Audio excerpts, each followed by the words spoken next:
trying to cut 2 minutes from a 7-minute speech. I want to talk to people individually who need to talk to me, but I want to start by saying, Pete Seeger quote, "Participation is what's going to save the human race."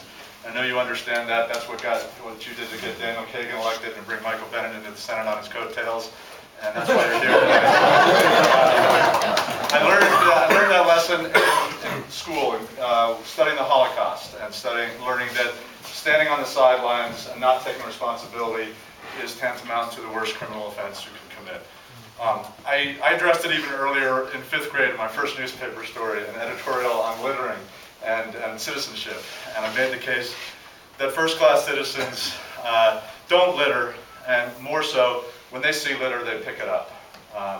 So I was going for that in 5th grade, heady ideals. It's still the standard for me, though, to be a first-class citizen, and it's what's driving me to come to the Senate seat. A couple nights ago, in response to some discussions I'd had with people I hope will be my constituents eventually, I decided to get off the sidelines and go down to the school board meeting. I sat there riveted for 8.5 hours watching students, teachers, elected officials, community activists, school board members debate about school reform.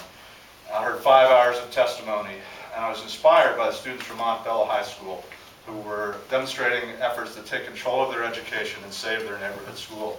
When the 4-3 vote came down at 1:30 a.m., I was emotionally exhausted, but I was fueled to keep working for the ideal and follow the example of those students who were taking responsibility to give themselves a better future. Now more than ever, we're going to need leadership in the Senate. I ran for secretary to offer my leadership to the party, and pardon my bragging, but I think I delivered on that promise. I've helped unite the party through an articulate message in a weekly newsletter that consistently connects our ideals to a call for action.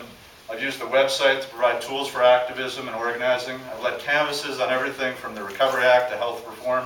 And I've organized educational and outreach forums and campaign actions covering everything from payday lending and supporting Representative Kagan's affordable housing bill to mobilizing the ground game to defeat the Evil 3 initiatives 6061 and 101. I come to the Senate race committed to environment, education, and equality regardless of economy. My entree into politics was as an environmental activist, and you could expect me to carry bills that would further the leading edge work Colorado has done in being green energy, providing green energy incentives, and offering incentives to individuals who want to green their homes and help communities protect open spaces in their community and wilderness on the western slope. That's, to me, about encouraging a wilderness ethic that begins at home and emanates outward the way any good grassroots movement should. I spent half my career as a teacher and my whole life as the parents of 2 teachers who've taught in the public schools and university, and education remains a passion for me. I'd like to bring a bill like the tuition equity bill to the Senate if I were fortunate enough to be there, and I know that my friends in the Senate are now working on finding a Republican sponsor in the House to bring back the tuition equity bill or a bill like it. Martin Luther King once said in the year of my birth that burnout is surrender. And he was talking about the call to service. He said this is arduous work doing this kind of work, arduous duty. To live out one's idealism brings with it hazards. I'm lucky to have been able to answer the call to service throughout my life. As a teacher committed to students from high school to college, as the founder, leader, and chief fundraiser of 2 nonprofit organizations providing positive opportunities for young people for 21 years, as a journalist who looks at every story as an opportunity to expand a reader's horizon and learn myself and deliver a meaningful, if subtle, message, and as an activist, first on behalf of the environment and now on behalf of the Democrats. I want to serve in the Senate to bring an energy and passion for service to our government, to bring a grassroots ethic to the legislature, and to keep standing for things that you and I have stood for as we work together.